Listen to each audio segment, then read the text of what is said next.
Welcome to expert institute. आज हम जिस टॉपिक की बात करने जा रहे हैं वो अपना टॉपिक है ब्लड। ये अपना जो बॉडी है इसका एक बहुत बड़ा पार्ट है, यानी कि पूरी जो बॉडी है बेसिकली इसके ऊपर ही डिपेंडेंट है। तो इसके हम आज बात करेंगे। ये एक बहुत लेंथी टॉपिक है, लेकिन हम इसको पार्ट में डिवाइड करके इसका अध्ययन करेंगे। तो चलो स्टार्ट करते हैं ब्लड के बारे में। जो ब्लड है उसको जो हम हिंदी में बोलते हैं रक्त। आज हम इसका इंट्रोडक्शन देखते हैं कि जो ब्लड है वो कहाँ से आया है। तो अपना जो लैटिन भाषा है उसका एक वर्ड है हीमा। हीमा से हमारा क्या हुआ है, ये ब्लड का डिराइव्ड हुआ है, यानी वहाँ से उत्पन्न हुआ है। अगर हम बात करते हैं रक्त का अध्ययन की, यानी अगर हम स्टडी करते हैं ब्लड की, तो वो क्या कहलाएगी, हीमेटोलॉजी। हीमा का मतलब तो हो गया ब्लड और लॉजी का मतलब हो गया अध्ययन, यानी रक्त का अध्ययन करना क्या कहलाता है, हीमेटोलॉजी। ठीक, आगे हम बात करते हैं जो ब्लड है उसका जो रंग होता है वो कैसा होता है, लाल। ब्लड का रंग लाल होता है क्योंकि ब्लड में क्या पाया जाता है, हीमोग्लोबिन, जिसको हम शॉर्ट फॉर्म में HB से दर्शाते हैं। हीमोग्लोबिन पाया जाता है जिसके कारण इसका जो रंग है वो कैसा है, लाल। हम आगे बात करेंगे इसमें RBC के बारे में कि हीमोग्लोबिन उसमें पाया जाता है, उसमें हम डिटेल्स इसका अध्ययन करेंगे। आगे हम बात करते हैं कि जो ब्लड होती है जो उसकी pH होती है वो कितनी होती है। तो जो ब्लड की जो pH है वो होती है 7.4। ठीक है, अगर आपने छोटी क्लासों में देखा हो तो जो pH स्केल होता है वो 0 से लेके 14 तक होता है, यानी 0 से लेके 14 तक होता है। और जो इसका बिल्कुल मिडिल पार्ट होता है वो होता है 7, यानी जो 7 अगर pH है तो उसकी क्या होता है, वो उदासीन होता है। लेकिन जैसे ही 7 से हम आगे बढ़ते हैं, 7 से लेके 14 तक, वो क्या कहलाता है, अपना क्षार कहलाता है। और 7 से जो कम होता है वो क्या कहलाता है, अपना अम्ल। और जो 7 होता है वो है उदासीन। क्लियर। तो जो pH है उसकी जो pH होती है ब्लड की वो कितनी होती है, 7.4, यानी 7 से कुछ पॉइंट ही ज्यादा। याद ध्यान रखने की ये बात है कि जो pH होता है इसका कोई भी मात्रक नहीं होता। ठीक है, ये तो हो गई फिक्स वैल्यू इसकी। लेकिन हम बात करें इसकी परास की, कभी कभी एग्जाम में हमसे परास भी पूछ लेता है, pH परास, ब्लड की pH परास। तो जो ब्लड की pH परास होती है वो होती है 7.35 से लेके 7.45। ये इसकी pH परास है ब्लड की। और अगर एग्जैक्टली पूछे तो उसकी pH परास है 7.4। अब हम इसकी बात करते हैं इसकी प्रकृति। तो 7 से ज्यादा है मतलब क्या है, क्षारीय तो होगी। क्लियर। लेकिन 7 से कितना ज्यादा है, सिर्फ 0.4 ही ज्यादा है। तो इसकी जो प्रकृति होगी वो होगी हल्का क्षारीय, यानी क्षारीय तो है लेकिन क्या है, थोड़ा हल्का है। अगर हम बात करते हैं मानव में जो रक्त की मात्रा होती है वो कितनी होती है, तो मानव में जो रक्त की मात्रा होती है वो लगभग होती है 5 लीटर। क्लियर। लेकिन अगर हम वजन के अनुसार देखते हैं तो मानव में जो वजन के अनुसार जो रक्त की मात्रा होती है वो होती है 7%, यानी वजन का 7% मानव में रक्त पाया जाता है। अगर हम बात करते हैं फीमेल की, यानी कि महिला की, तो जो महिला होती है उसमें जो ब्लड है वो क्या होता है, कम होता है। ठीक है, हम आगे पढ़ेंगे MC साइकिल, इनमें क्या हो जाता है, वो रिड्यूस हो जाता है। लेकिन जो चिल्ड्रन होते हैं यानी बच्चे होते हैं उनमें जो ब्लड की मात्रा होती है इसकी तुलना में क्या होती है, ज्यादा। जैसे बच्चे से वो एडल्ट होता जाता है यानी वयस्क होता जाता है, उसमें बच्चे की तुलना में जो ब्लड की मात्रा है वो क्या हो जाती है, कम हो जाती है। क्लियर। आगे हम बात करते हैं कि ब्लड के कौन कौन से कंपोनेंट है, ब्लड का कंपोजिशन क्या है, कैसे मिलकर बनता है, कौन कौन से घटकों से मिलकर बनता है। तो आगे हम बात करते हैं कि जो हमारा जो ब्लड है इसकी जो डेफिनेशन देखते हैं कि ब्लड क्या होता है। अगर मैं एक लाइन में बोलूँ तो ब्लड क्या होता है, ब्लड एक अर्ध ठोस तरल संयोजी उत्तक है। यानी कि ब्लड क्या है, एक कनेक्टिव टिश्यू, यानी कि संयोजी उत्तक है। इसमें 2 कंपोनेंट होते हैं, यानी ब्लड 2 कंपोनेंट से मिलकर बनता है। जो रक्त है वो 2 कंपोनेंट, यानी अर्ध यानी कि आधा, ठोस यानी कि ठोस। आधा तो क्या है, ये ठोस है, और आधा क्या है, तरल। यानी कि हमें मेजर हो गया कि जो ब्लड है वो 2 कंपोनेंट है, उसके 2 पार्ट है। पहला है तरल भाग और दूसरा है ठोस भाग। अगर मैं ब्लड 100% मान के अगर बात करता हूँ तो जो रक्त है उसका 55% यानी कि 55% भाग तो क्या बनाता है, अपना तरल भाग, यानी कि लिक्विड होता है। और जो बाकी का जो बचा हुआ जो 45% है वो क्या है, अपना ठोस भाग। ठीक। जो रक्त का जो तरल भाग है इसको हम एक अन्य नाम से जानते हैं जिसे हम बोलते हैं प्लाज्मा। आगे हम आगे इसी पार्ट में हम बात करेंगे कि प्लाज्मा और सीरम दोनों में क्या डिफरेंस है, बिल्कुल मेजर से डिफरेंस है। तो रक्त के 2 पार्ट हो गए, तरल और ठोस। तरल भाग को हम किस नाम से जानते हैं, प्लाज्मा के नाम से जानते हैं। ठीक है। तो हम प्लाज्मा की बात करते हैं जो तरल भाग है, लिक्विड पार्ट है, लिक्विड होगा तो मतलब इसमें जल भी होगा। तो इस तरल भाग में जो जल है वो होता है 90 से 92%, यानी कई बुक तो 90% लिखती है और कई बुक लिखती है 92%। ठीक है, और इसमें जो बच रहे हैं 8 या 10% वो अन्य घटक है, जिसकी बात हम अभी करेंगे। इसके बाद हम देखते हैं जो ठोस है, इसमें 3 प्रकार की सेल्स पाई जाती है, आरबीसी, डब्ल्यूबीसी और बिम्बाणु या प्लेटलेट, जिसका अध्ययन हम डिटेल में करेंगे। ठीक है, अब हम बात करते हैं प्लाज्मा की इन डिटेल में, पूरी डिटेल में। हम बात करते हैं आगे कि रक्त के 2 कंपोनेंट थे, एक प्लाज्मा और एक ठोस। तो हम प्लाज्मा की बात करते हैं। जो प्लाज्मा होता है वो कौन कौन से कंपोनेंट, कौन कौन से घटकों से मिलकर बना होता है। तो हमने देखा था कि जो प्लाज्मा है उसमें 2 मेजर कंपोनेंट है, एक तो होता है जल और दूसरा अन्य घटक। तो जल यानी वाटर, सब जानते ही हैं कि जो प्लाज्मा है उसमें जो वाटर होता है वो होता है 90 से 92%। क्लियर। और जो अन्य घटक है प्लाज्मा में पाए जाने वाले अन्य घटक, उनकी हम बात करते हैं। ठीक है, तो प्लाज्मा में जो अन्य घटक पाया जाता है, जो पहला घटक है वो है प्लाज्मा प्रोटीन। नाम से पता चल रहा है प्लाज्मा प्रोटीन, यानी कि वह प्रोटीन जो प्लाज्मा भाग में पाई जाती है उसे हम क्या बोलते हैं, प्लाज्मा प्रोटीन। क्लियर। जो प्लाज्मा में पाए जाने वाली जो प्रोटीन है उनके कुछ नाम है, जैसे कि एल्बुमिन प्रोटीन। एल्बुमिन प्रोटीन, ये प्रोटीन क्या काम करती है प्लाज्मा में, कि जो प्रोटीन है ये काम करती है ऑस्मोटिक प्रेशर को मेंटेन करने में। ऑस्मोटिक प्रेशर यानी कि परासरण दाब। जो ब्लड वेसल्स होती है उनमें क्या होता है, एक ऑस्मोटिक प्रेशर जिससे वो सिकुड़ जाती है, उसको मेंटेन कौन करती है, अपनी एल्बुमिन प्रोटीन। और ये पाई जाती है प्लाज्मा में, इसलिए कौन सी प्रोटीन है, प्लाज्मा प्रोटीन। दूसरी प्रोटीन पाई जाती है ग्लोबुलिन प्रोटीन। सबने नाम सुना होगा, इम्यूनिटी में आती है ग्लोबुलिन प्रोटीन, ग्लोबुलिन जी, ग्लोबुलिन ए, ग्लोबुलिन एम, ग्लोबुलिन ई और ग्लोबुलिन डी। वही प्रोटीन है ग्लोबुलिन प्रोटीन। ये भी कौन सी प्रोटीन है, अपनी प्लाज्मा प्रोटीन। इस प्रोटीन का काम क्या है, प्रोटेक्शन। प्रोटेक्शन यानी डिफेंस मैकेनिज्म का काम करती है, यानी अपने शरीर को क्या करती है, प्रोटेक्शन देती है, बाहरी रोगाणुओं से रक्षा करती है। क्लियर। इसके बाद में जो अगला प्रोटीन है वो है स्कंदन कारक, यानी कि क्लोटिंग फैक्टर, यानी कि ऐसे फैक्टर, ऐसे कारक जो प्रोटीन के बने होते हैं वो क्या काम करते हैं, हमारे शरीर में रक्त का थक्का जमाने में मदद करते हैं।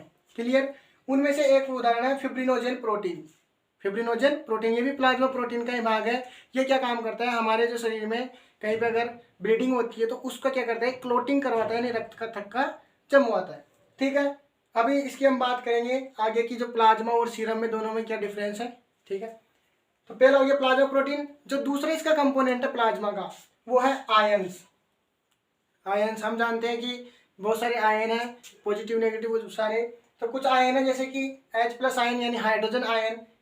ठीक है, दूसरा है हाइड्रोक्साइड आयन, सोडियम और पोटेशियम, ऐसे बहुत सारे आयन होते हैं। तो हमें पता है कि H+ और OH- यानी कि हाइड्रोजन और हाइड्रोक्साइड जो आयन होते हैं वो क्या करते हैं, हमारे जो ब्लड है उसका pH मेंटेन करने का काम करते हैं। तो कुछ आयन तो pH को मेंटेन करते हैं। अभी मैंने बताया था कि जो ब्लड का जो pH होता है उसकी एक रेंज होती है, यानी 7.34 से 7.44, इसी के बीच में अगर वो रेंज में वो काम करता है तो हम नॉर्मल है। लेकिन अगर इनसे ऊपर नीचे होता है तो हम क्या है, एक एबनॉर्मल पर्सनैलिटी हो जाएगी हमारी। ठीक है, डिफेंस। और दूसरा जो सोडियम पोटेशियम, तो सब जानते हो कि सेल में क्या होता है, सोडियम पोटेशियम पाया जाता है, उसको मेंटेन करने के लिए किसकी जरूरत पड़ती है, अपने को आयनों की। ठीक है, तो कुछ आयन होते हैं जो क्या काम करते हैं, हमें सर्वाइवल के लिए जरूरी होते हैं। तीसरा है अपना न्यूट्रिएंट। न्यूट्रिएंट यानी कि पोषक तत्व। हमने कुछ चीज इनटेक किया, यानी कुछ चीज खाई, वो डाइजेस्ट होगी, डाइजेस्ट होने के बाद उसका एब्जॉर्प्शन होगा, एब्जॉर्प्शन होने के बाद वो सीधे कहाँ जाती है, ब्लड में। ठीक है, आगे हम पढ़ेंगे कि जो ब्लड में जाती है उसमें ब्लड में जाने के बाद वो घुल जाती है ब्लड में, तो वो भी कहाँ घुलती है, प्लाज्मा में। ठीक है, तो वो जो न्यूट्रिएंट है, पोषक तत्व है, वो ब्लड में घुलते हैं और उसी के माध्यम से क्या करते हैं, एक स्थान से दूसरे स्थान तक जाते हैं। तो ये अन्य घटकों में एक न्यूट्रिएंट भी है। तीसरा जो अगला है अपना वेस्ट प्रोडक्ट। अब डाइजेस्ट हुआ, जो न्यूट्रिएंट थे वो तो एब्जॉर्ब कर लिए, लेकिन जो बचा हुआ जो वेस्ट मटेरियल है वो क्या किया जाता है, हमारी जो बॉडी है उससे थ्रू आउट यानी बाहर कर दिया जाता है। तो वो जो अपशिष्ट पदार्थ है वो भी क्या होते हैं, कुछ मात्रा में हमारे ब्लड में घुले होते हैं। क्लियर। इसके बाद में आता है हार्मोन्स। हार्मोन्स जो कौन सी ग्लैंड स्रावित करती है अपनी अंतःस्रावी ग्रंथि के नाम सुना होता है एंडोक्राइन। वो क्या करती है, हार्मोनों का सिक्रेशन करती है, और वो जो हार्मोन है वो सीधे कहाँ छोड़ती है, ब्लड में। देखो ग्लैंड्स दो प्रकार की होती है, एक तो वैसे तो 3 प्रकार की होती है, एक एंडोक्राइन, ठीक है, अंतःस्रावी ग्रंथि, दूसरी बहिस्रावी ग्रंथि, एक मिश्रित ग्रंथि। तो अंतःस्रावी ग्रंथि जो अपना सिक्रेशन छोड़ती है वो सीधे कहाँ छोड़ती है, ब्लड में, क्लियर। और जो बहिस्रावी ग्रंथि है वो जो अपना सिक्रेशन छोड़ती है वो एक नली के माध्यम से, एक ट्रैक के माध्यम से क्या करती है, एक स्थान तक छोड़ती है। और जो मिश्रित ग्रंथि होती है वो अंतःस्रावी यानी ब्लड में छोड़ती है, और एक ट्रैक के द्वारा यानी डक्ट के द्वारा भी छोड़ती है। तो जो अंतःस्रावी ग्रंथि है वो क्या करती है, हार्मोन्स का सिक्रेशन करती है, जो सीधे कहाँ छोड़ती है, वो रक्त में यानी कि ब्लड में। इसलिए ब्लड में क्या पाए जाते हैं, हार्मोन्स भी पाए जाते हैं। लास्ट में अपना गैसेज, जो ब्लड होता है उसमें गैसेज होती है, कार्बन डाइऑक्साइड, ऑक्सीजन, नाइट्रोजन, ये सारी की सारी गैसें क्या होती है उसमें घुली हुई रहती है। तो इसमें अन्य घटकों में अपना जो कंपोनेंट है वो गैसेज भी है। अब हम बात कर रहे थे कि प्लाज्मा और एक है सीरम, इन दोनों में क्या डिफरेंस है। तो हमने देखा कि प्लाज्मा में ये सब चीजें आ रही है, प्लाज्मा में जल है, प्लाज्मा प्रोटीन है, आयंस है, न्यूट्रिएंट्स है, वेस्ट प्रोडक्ट है, हार्मोन्स है और गैसेज है, ठीक है। अगर इन प्लाज्मा में से इस प्लाज्मा में से सिर्फ मैं किसको हटा दूं, फाइब्रोनोजेन प्रोटीन को हटा दूं, यानी कि क्लोटिन फैक्टर को हटा दूं। ध्यान से सुना, प्लाज्मा में से अगर मैं क्लोटिन फैक्टर को हटा दूं तो जो अब चीज बचेगी वो कहलाएगी अपना सीरम, क्लियर।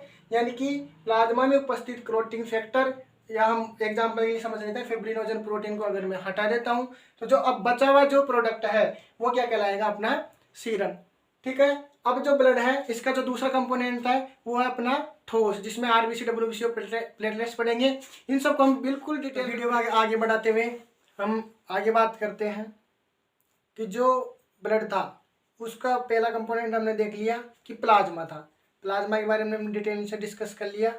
आगे हम देखते हैं कि जो ब्लड का दूसरा कंपोनेंट है वो हमने बताया था सॉलिड यानी कि ठोस है। वो कितना था अपना 45%। ठोस इसलिए क्योंकि इसमें क्या पाई जाती है, सेल्स पाई जाती है। तो हम इसको जैसे तरल भाग को हमने प्लाज्मा बोला था, वैसे ही अगर हम ठोस को दूसरा नाम भी दे सकते हैं सेलुलर कंटेंट यानी कोशिकीय अवयव, क्योंकि इसमें क्या पाई जाती है, कोशिकाएं पाई जाती है, क्लियर। तो इसके बारे में थोड़ा सा डिस्कस करते हैं कि जो ब्लड में जो ब्लड सेल्स होती है उनका जो निर्माण होता है यानी कि ब्लड सेल्स का फॉर्मेशन क्या कहलाता है।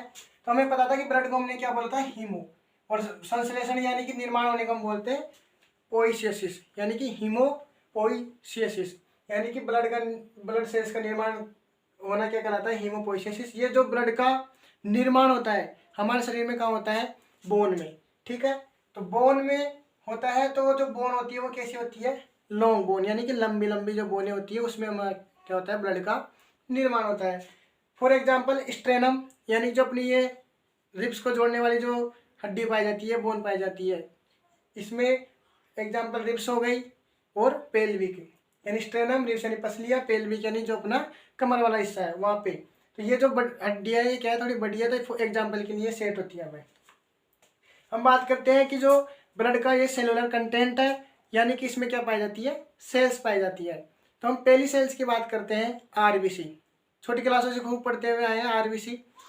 तो पहला है आरबीसी, अगर मैं इसकी फुल फॉर्म बताऊं तो क्या होगी, रेड ब्लड सेल्स, यानी कि लाल रुधिर कोशिकाएं, ठीक है। इसका जो तीसरा नाम है वो क्या है, इरिथ्रोसाइट। क्या नाम आ रहा है, इरिथ्रोसाइट। जो इरिथ्रोसाइट जो वर्ड है ये 2 वर्ड से मिलकर बना है, एक तो है इरिथ्रो और दूसरा है साइट्स। साइट का मतलब होता है कोशिका यानी कि सेल, और इरिथ्रो का मतलब होता है लाल। इरिथ्रो का मतलब क्या होता है, लाल। तो इसका जो होगा लाल कोशिका यानी कि इरिथ्रोसाइट, साइट यानी कोशिका, इरिथ्रो मतलब का होता है लाल, क्लियर। अगर मैं इस आरबीसी की शेप बोलूं तो शेप यानी कि आकार, आकार कैसा होता है, बाइकॉनकेव यानी कि उभयाक्तावर। ये जो दिख रहा है ये वाला डायग्राम, ऐसा इसका क्या होता है, आकार होता है। ये मैच्योर आरबीसी की बात हो रही है, ठीक है। अगर मैं इसकी साइज की बात करूं तो इसकी जो साइज होती है वो होती है 7 माइक्रोमीटर। अगर ये आरबीसी है ऐसे इसके देख लेते हैं तो यहाँ से यहाँ तक की जो इसकी साइज है वो क्या है, 7 माइक्रोमीटर, क्लियर। हम बात करते हैं जो आरबीसी में बचपन से सुनते हैं कि आरबीसी में कोई भी न्यूक्लियस नहीं होता, लेकिन आज हम डिटेल में बात करेंगे कि आरबीसी में न्यूक्लियस होता है लेकिन मेच्योर आरबीसी में न्यूक्लियस नहीं होता। ठीक है, तो अभी हम बोल देते हैं कि जो आरबीसी है वो उसमें न्यूक्लियस नहीं है, यानी जो ये तीनों हमने बात की ये सारी मेच्योर आरबीसी की बात हो रही है। क्लियर। अब हम बात करते हैं प्रोडक्शन। प्रोडक्शन यानी कि निर्माण, यानी कि जो आरबीसी का निर्माण होता है वो कैसे होता है उसकी थोड़ी बात करते हैं। तो जो आरबीसी का जो निर्माण होता है वो होता है रेड बोन मेरो, यानी कि लाल अस्थि मज्जा। ठीक है, रेड बोन मेरो कहाँ स्थित होता है कि जो हमारी जो बोन होती है उसमें क्या पाया जाता है, रेड बोन मेरो पाया जाता है। यानी कि फॉर एग्जांपल ये अपनी क्या है, बोन है, ये बोन है। तो ये जो एंडिंग वाला पार्ट है, ये वाला पार्ट जहाँ पे बोन एंड हो रही है, ये वाला और ये वाला, यहाँ पे क्या पाया जाता है अपना रेड बोन मेरो। ठीक है, तो यहाँ पे क्या होती है, आरबीसी का फॉर्मेशन होता है, यानी आरबीसी का निर्माण होता है। अब किसी भी सेल का निर्माण होना, उसको इंग्लिश में किस टर्म में, इंग्लिश में हम क्या टर्म यूज करेंगे, तो किसी भी सेल का जो निर्माण होता है उसके लिए हम बात करते हैं पोइसिस। यहाँ पे बात की थी पोइसिस, यहाँ पे भी क्या आ रहा है पोइसिस। पोइसिस का मतलब होता है निर्माण होना। अब किसी का निर्माण करा लो, अगर ब्लड सेल्स का निर्माण होता है तो ब्लड सेल्स को हम क्या बोलते हैं, हीमियो, तो हीमियोपोइसिस। यहाँ पे किसका निर्माण होता है, आरबीसी का। आरबीसी को हम क्या बोलते हैं, इरिथ्रो, तो क्या बोलेंगे इसको, इरिथ्रोपोइसिस, यानी कि आरबीसी का निर्माण होना। क्लियर। रेड बोन मेरो होता है और आरबीसी का जो निर्माण होता है उसके लिए हम एक टर्म यूज करते हैं, उसका नाम क्या है, इरिथ्रोपोइसिस। क्लियर।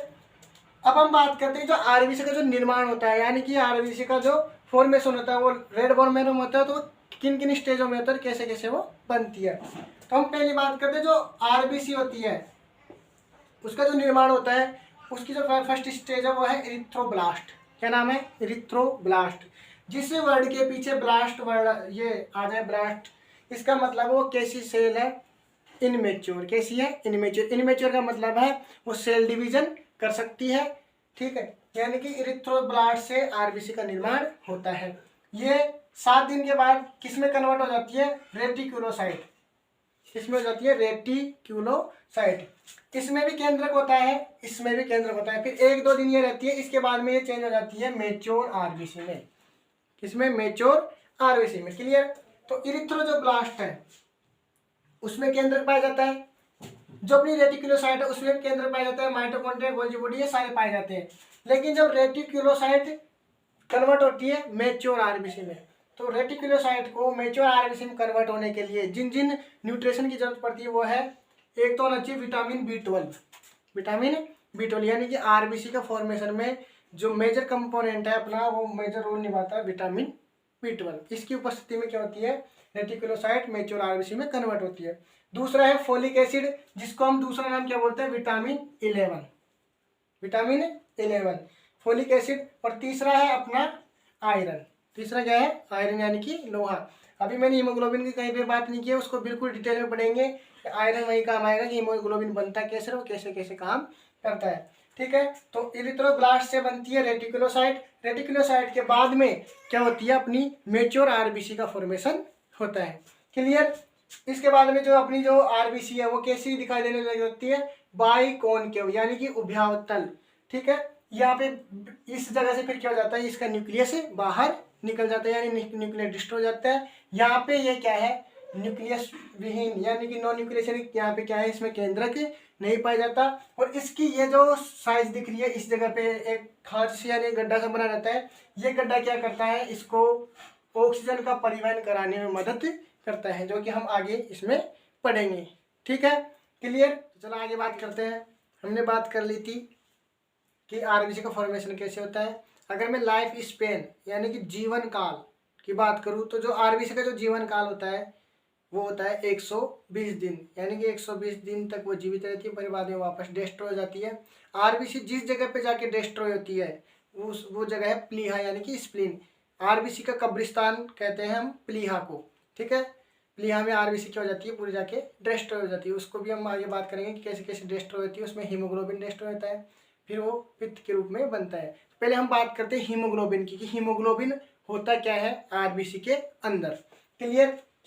तो हीमोग्लोबिन पाया जाता है आरबीसी में। हम सब जानते हैं कि आरबीसी में क्या पाया जाता है, हीमोग्लोबिन। अगर मैं हीमोग्लोबिन की बात करता हूँ कि हीमोग्लोबिन बनता कैसे है, तो हीमोग्लोबिन दो कंपोनेंट से मिलकर बनता है।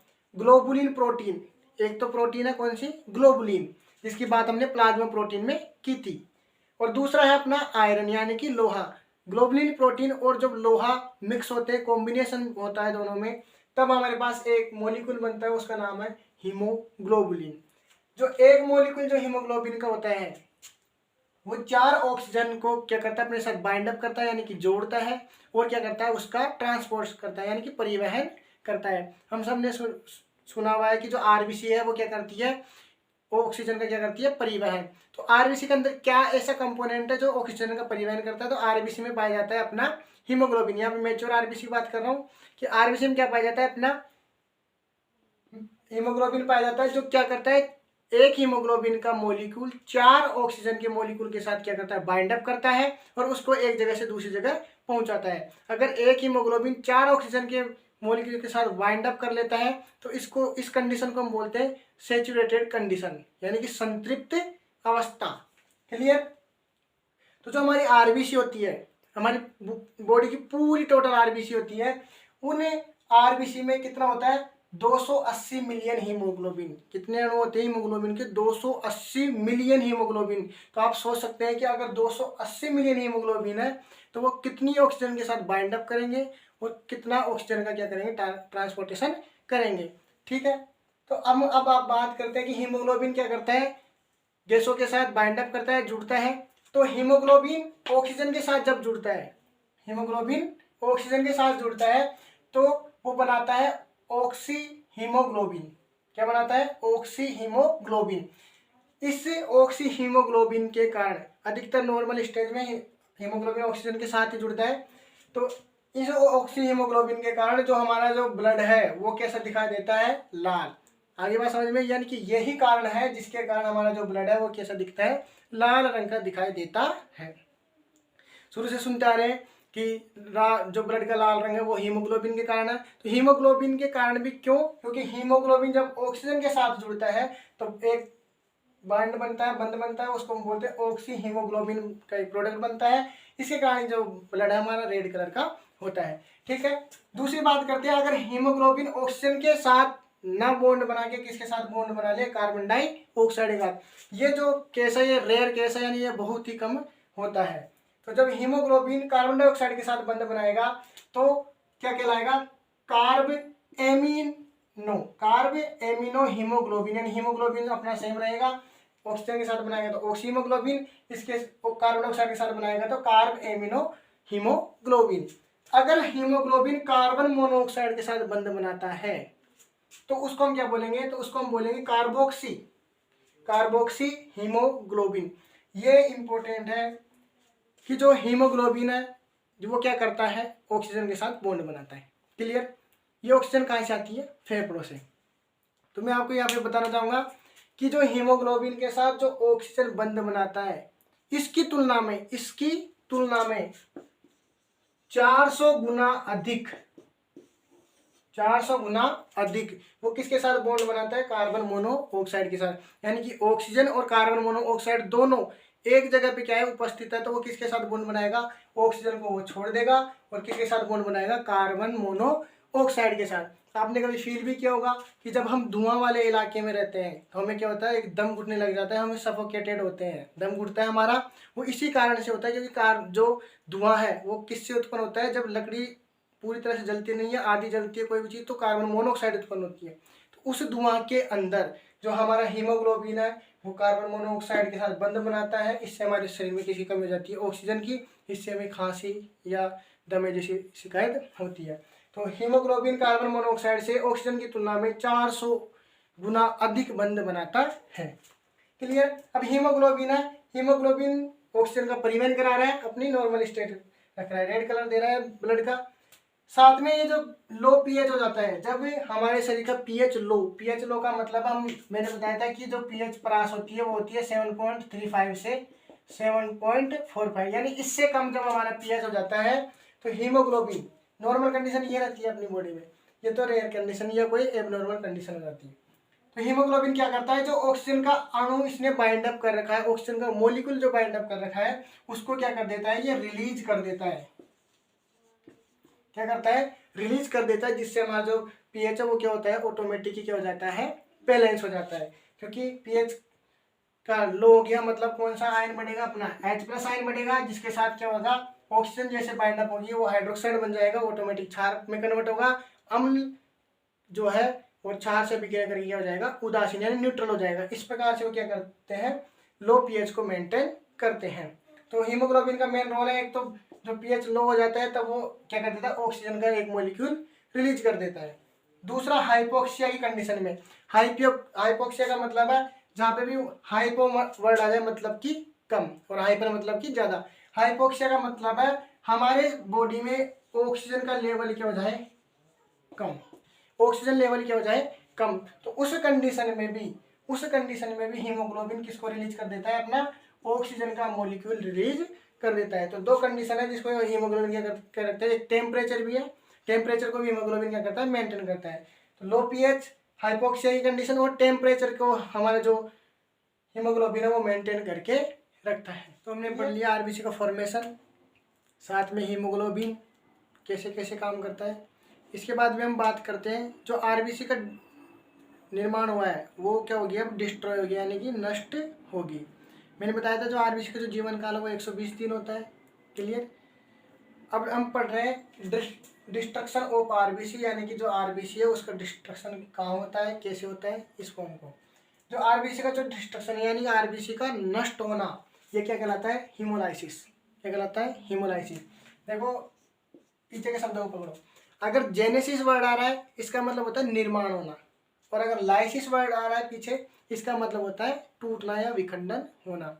अब लाइसिस किसके लिए आ रहा है, हीमो के लिए। हीमो मतलब कि आरबीसी हीम की बात करें, हीम मतलब हीमोग्लोबिन की बात कर रहे हैं, तो वो क्या हो रहा है, लाइसिस यानी कि टूट रहा है यानी विखंडित हो रहा है। तो जो आरबीसी का जो लाइफ स्पेन है यानी कि जो जीवन काल है वो अपना 120 दिन। क्लियर। जो आरबीसी को खत्म करती है उन सेल्स का नाम है फेगोसाइटिक रेटिकुलोएंडोथेलियल सेल्स। क्लियर। ये जो सेल्स है ये हम बोले कि जो आरबीसी है उसका जो डिस्ट्रक्शन होता है उस साइट का नाम का होता है। तो एक होता है स्प्लीन यानी कि प्लीहा, जिसे हम आरबीसी का कब्रिस्तान भी कहते हैं। दूसरा है बोन मेरो में भी कुछ मात्रा में इसका होता है, और तीसरा है लीवर, लेकिन इससे सबसे ज्यादा होता है वो अपना होता है स्प्लीन यानी कि प्लीहा में। इसकी वजह से हम इसका उपनाम बोलते हैं आरबीसी का कब्रिस्तान। अब आरबीसी का डिस्ट्रक्शन हो रहा है तो मतलब किसका हो रहा है, आरबीसी में क्या पाया जाता है, मेच्योर आरबीसी में तो ज्यादा मात्रा में हीमोग्लोबिन ही है, यानी कि हीमोग्लोबिन क्या हो रहा है, यहाँ पे टूट रहा है। तो हीमोग्लोबिन का टूटना, हीमोग्लोबिन का विखंडित होना क्या कहलाता है, हीमोलाइसिस। ये बताया मेरे ऊपर, हीमोलाइसिस। अब जो ऐसे हीमोग्लोबिन टूटेगा तो हम जानते हैं कि हीमोग्लोबिन में क्या है, एक तो आयरन है और एक हिम है। हिम यानी कि ग्लोबुलिन प्रोटीन है। क्लियर।